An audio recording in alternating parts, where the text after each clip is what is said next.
Hey, welcome back. Okay, so now you're on Unit 3. This is the how-to writing unit, and this is just a kind of a fun activity for students to do. Lots of different how-tos. We're going to be talking about how to do something, how to make something, and so let's go ahead and get started and look inside the unit. So again, there's a letter there letting you know a little bit about what's in that unit. Go ahead and take a moment to review that. This has been unchanged, so if you haven't read it before, make sure you take a look at it. The routines are going to be the same. Mini lessons are going to be 10 minutes. Status of the class, you probably have phased out at this point, but again, we may want to bring that back in. One thing that sometimes can happen, and it happened to me, I had a student transfer into my classroom excuse me, who was a little bit defiant and did not really want to do the writing thing. Like he wasn't going to have any part of this. So each day when I was letting students go, and then I asked him, what do you want to know about? What do you want to write about? He's like, I don't know. And oftentimes what I'll do when that happens is I'll let students stay on the carpet, but everybody else has left. Now they're kind of on their own. And that usually is a bit unnerving. So they come up and they say, I'm going to write about that. I'm like, great. So that oftentimes takes care of the issue. Where our lessons are constantly talking about where do writers get ideas. So you're going to be modeling that on the daily basis. You're going to be saying things like, you won't believe what happened to me last night, yada, yada, yada. And you'll be sharing stories that happen to you that you may or may not write about. And then as students are sharing stories with you about things that happen, say, oh, that could be something you could write about. You'll notice that students will start to say that to you. Like something will happen. They're like, oh, you could write about that. So that's our goal, is for us to help them see that their lives are full of things that they could write about. Okay, but you'll still have a student who'll come in and like put in their heels and they're not having any part of it. So what I tend to do when that happens, and it's worked for me every time, is day 5 or 6 of this student just hanging out on the carpet, not working at all, I'll say, what I'm noticing is that when you come in, you're having a hard time thinking about what you're going to write about. So, and usually there's students that come in and they tell you like 15 stories that happened to them. So it's not like they don't have anything to write about. They're just not interested in playing the writing game. So I said, so let's do this. Tonight when you go home, when you're riding the bus, you're playing with your brother, you're making dinner with your mom and dad, you're doing all the 500 things you tell me about the next day, right? When you come in the morning, let me know. And I'm going to write it on this Post-it note. I'm going to put your name on here. I'm going to put it right on the door so that when you come in, you'll remember what you're going to write about. And this typically happens the next day. They walk in. I said, oh, honey, I put the Post-it note on there for me because otherwise I won't remember. I say, honey, what are you going to write about? And I'm like, I don't know. So I said, well, don't worry about it because we don't do writing until after recess. And if you don't think of anything between now and recess time, I have recess duty. So no big deal. I'll go ahead and, during recess time, we can kind of brainstorm something. You can walk around with me. And almost immediately out of the mouth, I'm going to write about blah, blah, blah. So this typically takes care of itself. I leave the Post-it note up there for a couple times, a couple days in a row. And now a student all of a sudden, and they get excited about it, they become a writer also on subjects of their own making. Just like any other intervention, if this is you're walking around with them for a week and they're still not coming up with something, then we need to try something else. However, it has never not worked for me. Knocking on wood, never not worked for me. It's never not worked for the teachers that I work with. So yes, this is something that works every single time. So I just want to really quick though say, I want you to notice the difference between, don't worry if you can't think of anything by recess time, I'm gonna help you, right? We are in this together. Very different than if you can't think of anything to write about by recess time, you'll spend your recess time thinking about something, right? So I just want to make sure that we're really clear on the tone difference. Results are the same. Actually, results are better when we help them see themselves as a writer versus them coming up with the topic for you, right? So that's our whole goal, is for them to see themselves as a writer. And some students are apprehensive about that. So this is something that's worked for me every time. Okay, status of the class. You may not be using it for some students. You know what? The old Post-it note, you might need to use that with them for a few days for them to get to writing about something that they feel passionate about. And that's our whole goal. We want them to have energy to write about something they're excited to write about. Okay, so routines, pretty much the same. Writing time, 20 to 25 minutes.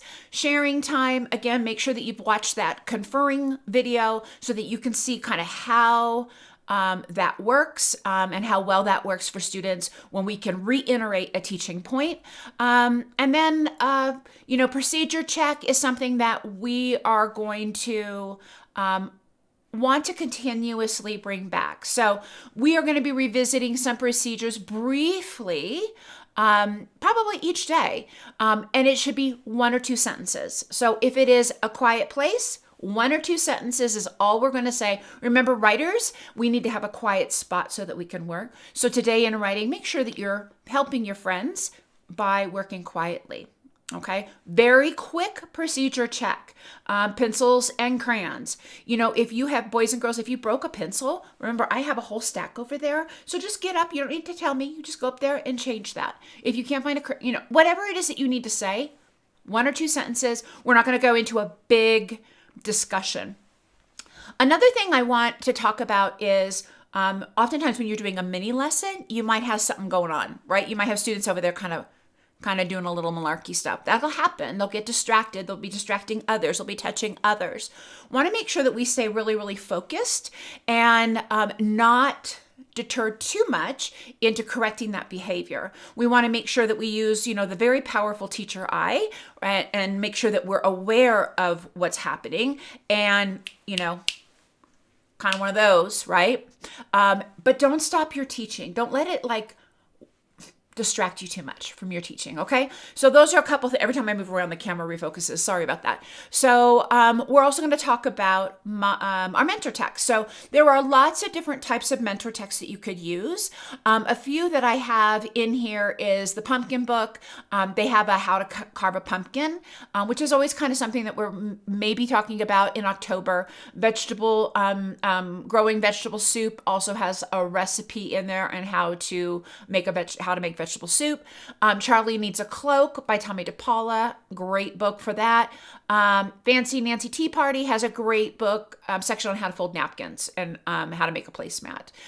We also have some recipes. Again, Growing Vegetable Soup is a great one. And then find some kid-friendly healthy recipe cookbooks. Those are great. And then books that have talk about doing things in sequential order.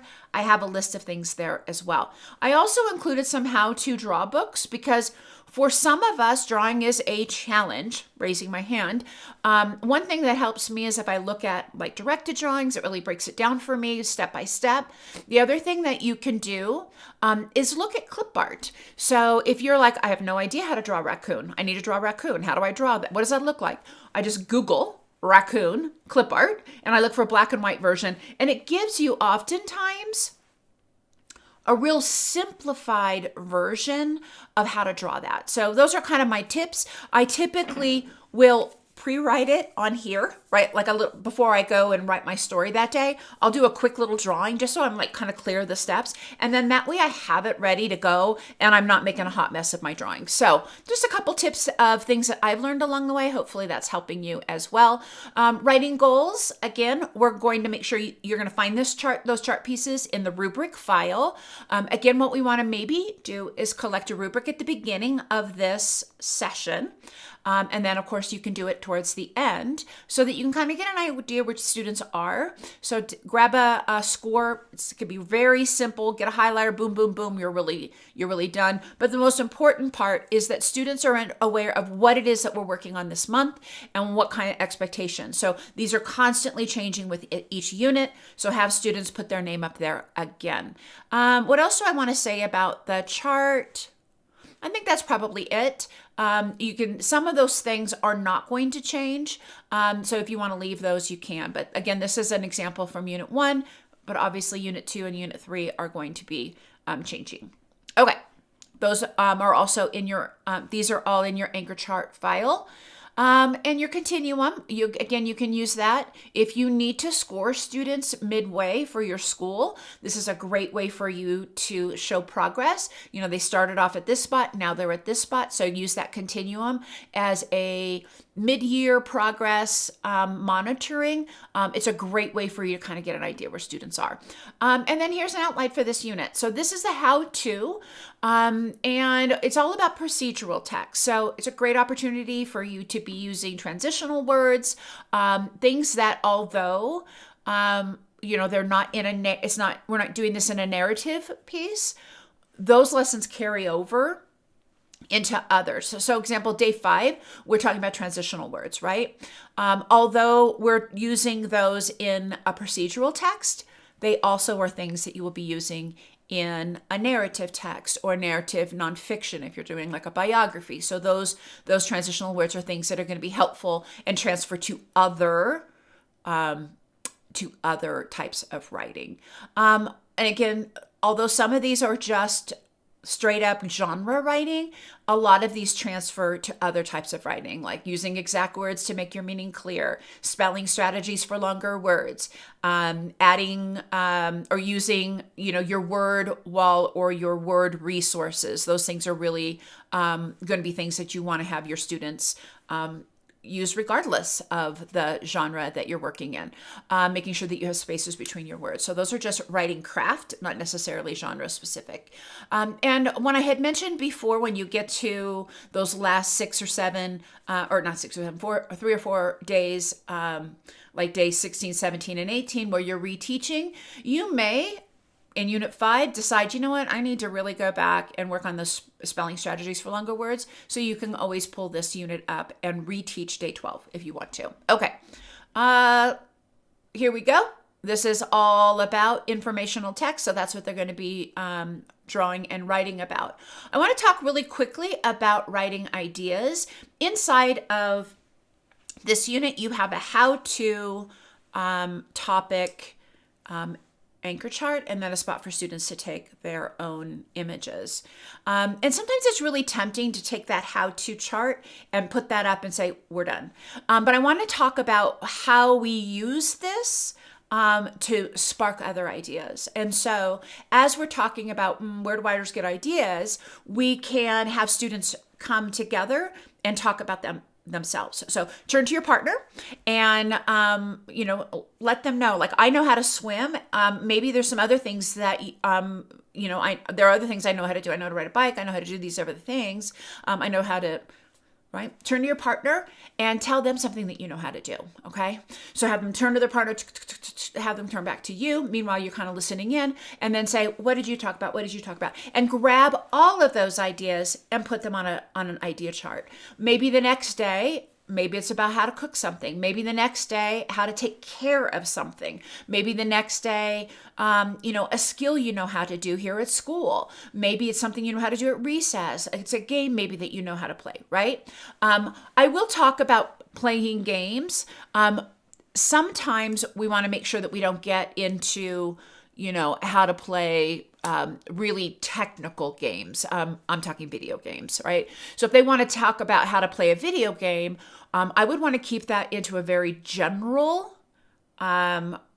keep that in a real general sense. So what I mean is first I turn on the game console. I don't know anything about playing video games. I turn on the game console. Then I plug in the cartridge. Then I log in. Then I play with my brother. Then when we're done, we clean up. Something along those lines. Not try to jump to the 7th level of the blah, blah, blah to the blah, blah, blah. That's very technical. And even the most proficient writers are going to struggle with that, and they're going to get lost in the weeds. So you want to keep it more general. If it's how to play a board game, you lay out all the pieces, then you put you spin and you move your piece, and then you try to get to the center or something like that. So just be a bit mindful of some of those things that they're going to get lost in the weeds, and you're going to want to kind of control that a little bit so that doesn't happen. We have lots of examples here. So basically, we're going to be working our way through the how-tos. Again, you have that moment where you can go and revisit, and then you have your publishing. So again, the publishing is going to take place where a student looks through their writing folder. They're going to pull one piece out that they're going to make better. They're going to get the rest of the papers organized for you, right? Not a big wad, here you go, and you have to organize them, have them all nice and neat, all facing the right way, not upside down backwards. Then you can staple that parent letter, send that bad boy home, post the one that they decided to edit and publish in your classroom, and save the one from the previous unit into the writing portfolio. Does this make sense? Hopefully this is making sense to you. Have a great, great month.